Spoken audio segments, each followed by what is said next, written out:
Hello, I'm Claire Smith and welcome to my channel. So today I'm finally going to do a spring scents video. This is way overdue.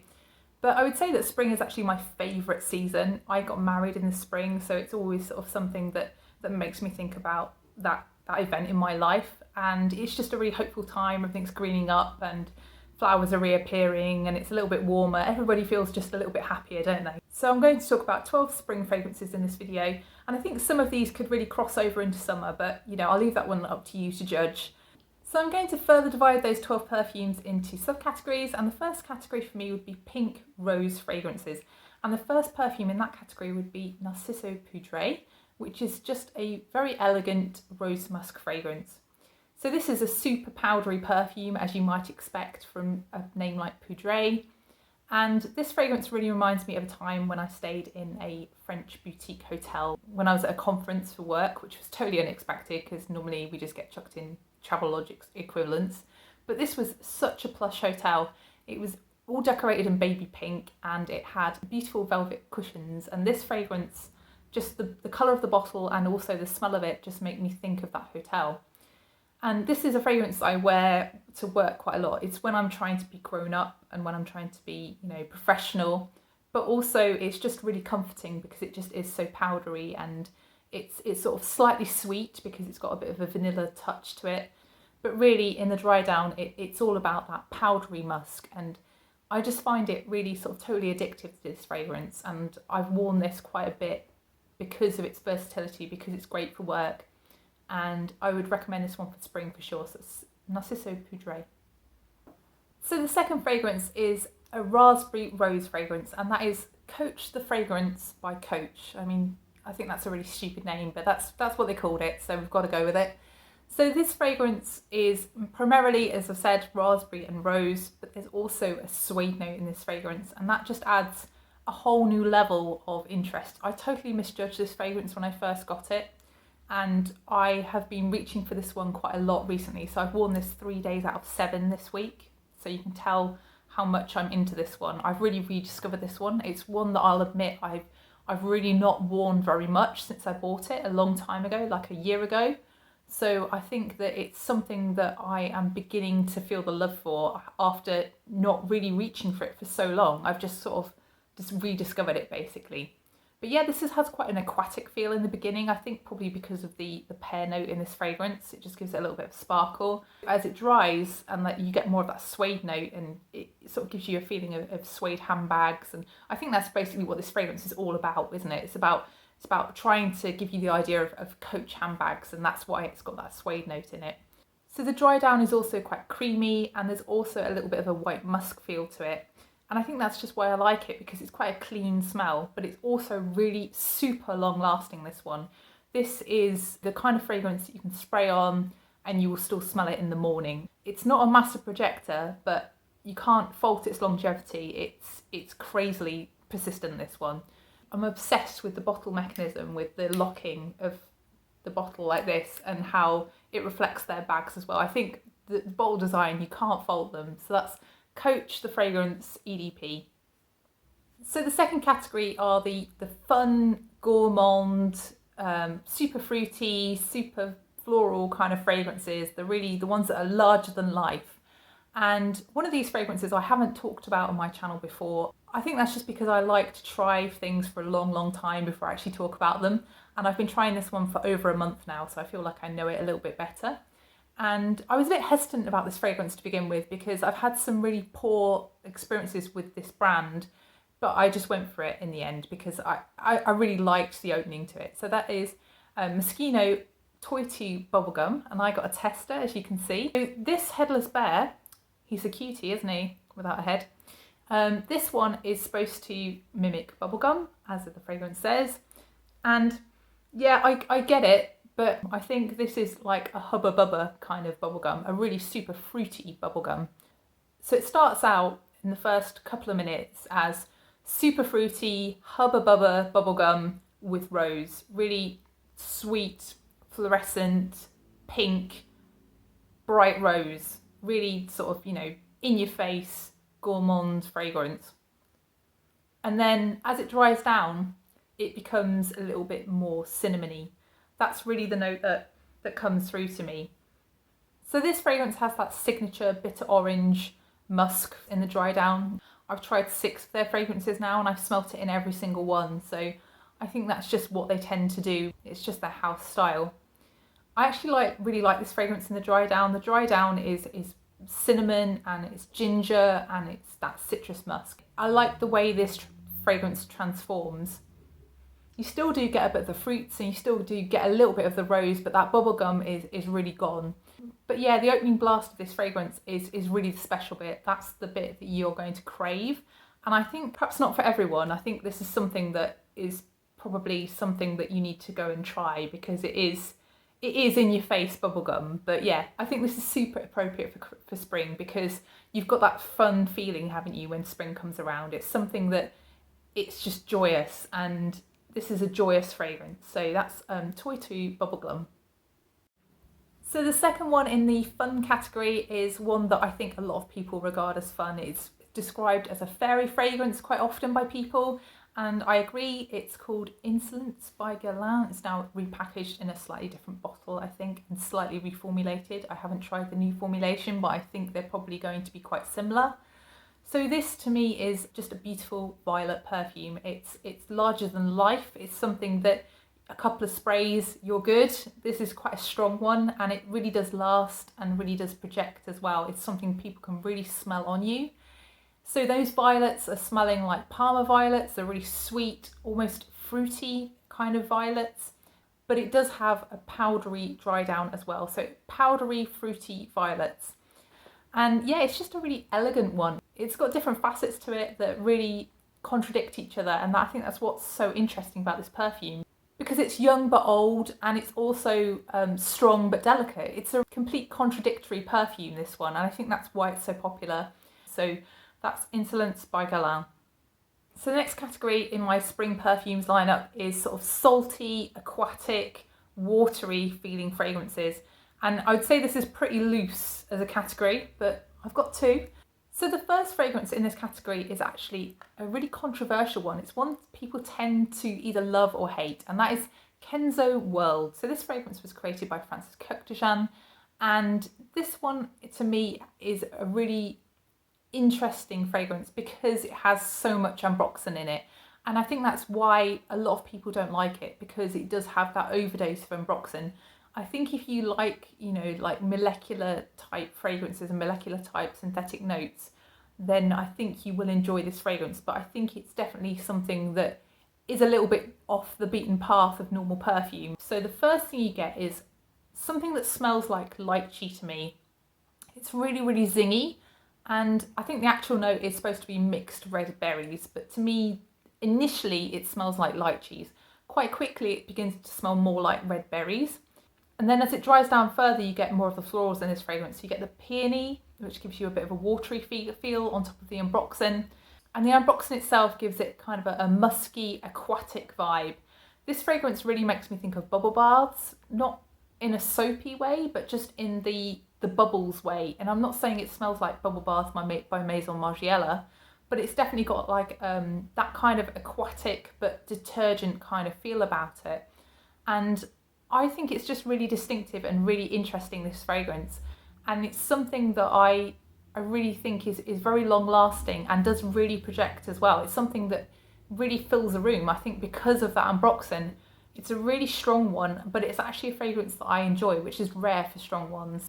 It's one to try because it's one that does divide opinions, but I really like this one. This was love at first sniff. So that's Kenzo World EDP. So the second fragrance in this category is one that is quite often described as a mermaid's perfume. I think probably because the box has mermaids on it and because the fragrance itself just has a kind of a sea vibe. It has like a marine note almost in it. Something that, gives you feelings of the sea. So this is Chant d'Extase by Nina Ricci. It's in this beautiful azure blue bottle. So this one is interesting because it has those sort of fresher notes like ginger and lemon and raspberry, but it also has that sea note underneath it all and a caramel. So it's kind of like a bit of a salty caramel feel to it, but not exactly salted caramel.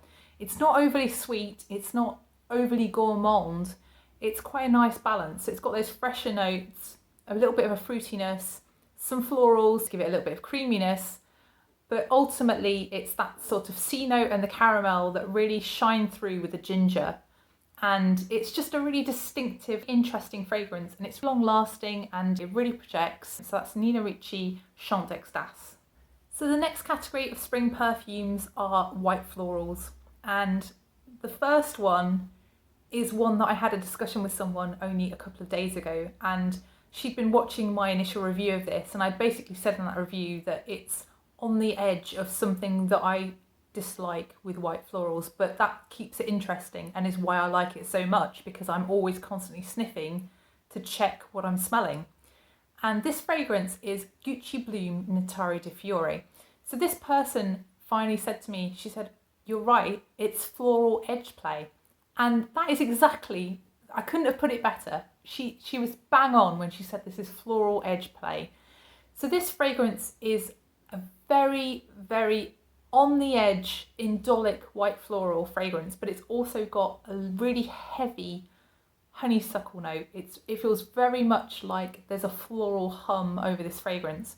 But yeah, I think mainly a tuberose perfume with a touch of ginger and honeysuckle, and something that if you don't like white florals, you should probably stay well away from or try before you buy for sure. But yeah, this whole Gucci Bloom range, I think, is something that you either jive with or don't. And I think actually trying some of the flankers can be a way in, because I really didn't like the original Gucci Bloom at all, whereas Notari di Fiore I really do like. And I've heard a few people say that, and I've heard other people suggest the other flankers as well, which are probably also something to check out, because I think a lot of people like different flankers in this range. I don't think there's one that most people enjoy over any other. So this is Notari di Fiore.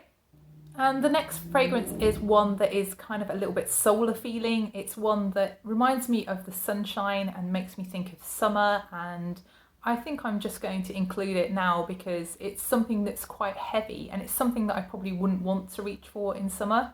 It's something that can give me a headache because it is quite strong, and it's something that I need to remember to spray well away from my face because it just gets too strong basically. But it's something that I do really enjoy, and that is Elisab Le Parfum. So this fragrance is orange flower, and it's also jasmine, and I think it's those heavy white florals in combination with honey, and it's not not like a beeswax honey. This is a pure honey, this fragrance. In combination with the honey and the rose are the things that gives me a slight headache. There's also patchouli here, so it is a really long lasting, really strong fragrance. But it's a very elegant fragrance. It's definitely something that reminds me of weddings, being outside.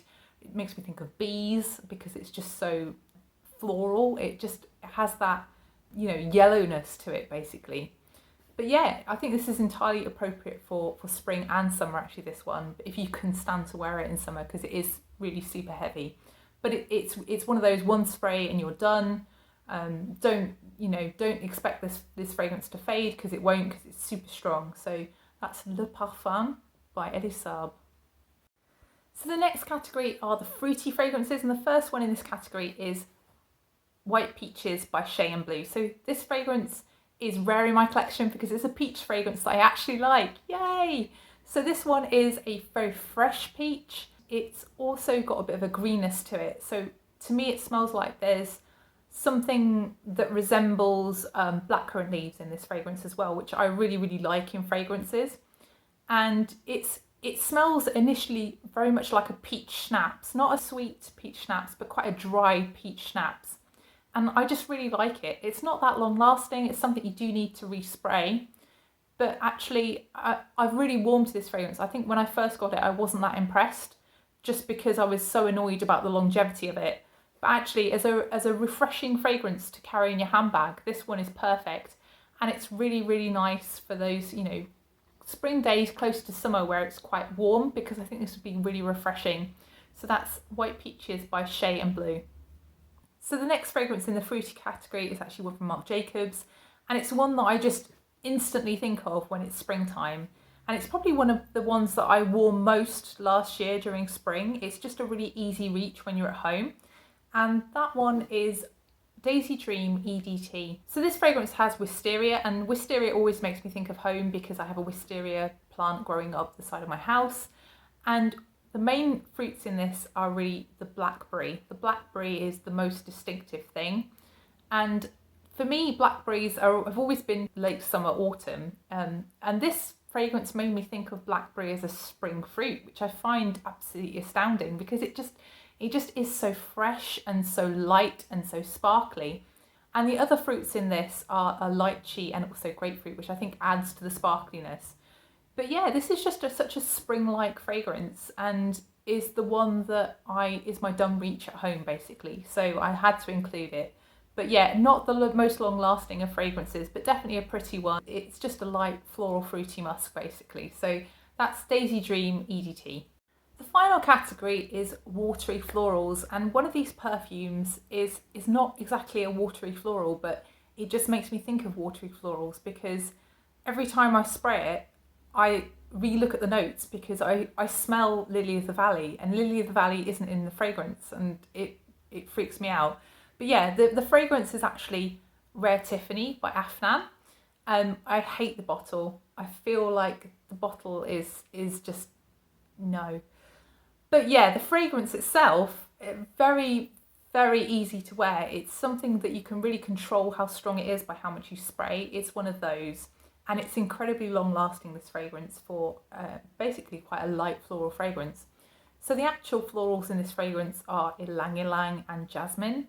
And actually, I would say that the ylang ylang is quite prominent, but it's not one of those stinky ylang ylangs. It's quite gentle. As it dries, you get more of the ginger in the fragrance, and you also get more of the musk and the sandalwood. I think overall it just gives you a bit of a watery floral feeling, this one, and I don't really know why, because there's nothing really in this fragrance to suggest that. But yeah, I'd say this fragrance, if you do buy it, don't judge it on the top of the fragrance, because the top of the fragrance is really not the best bit. It's not the best start, this fragrance. It's really quite synthetic and really not that enjoyable to begin with. It's when it dries down that is when it becomes more enjoyable. So in the dry down, you get more of the ginger and you get more of like a sweetness. It says there's caramel in this fragrance.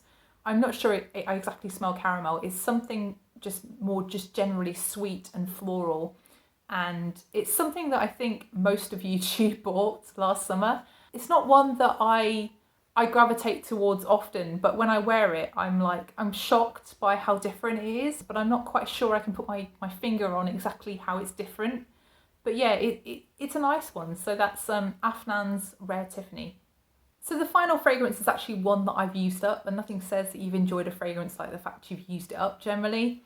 And the fragrance is Illicit Flower by Jimmy Choo. So this fragrance, I remember when I first got it, I didn't think much to it.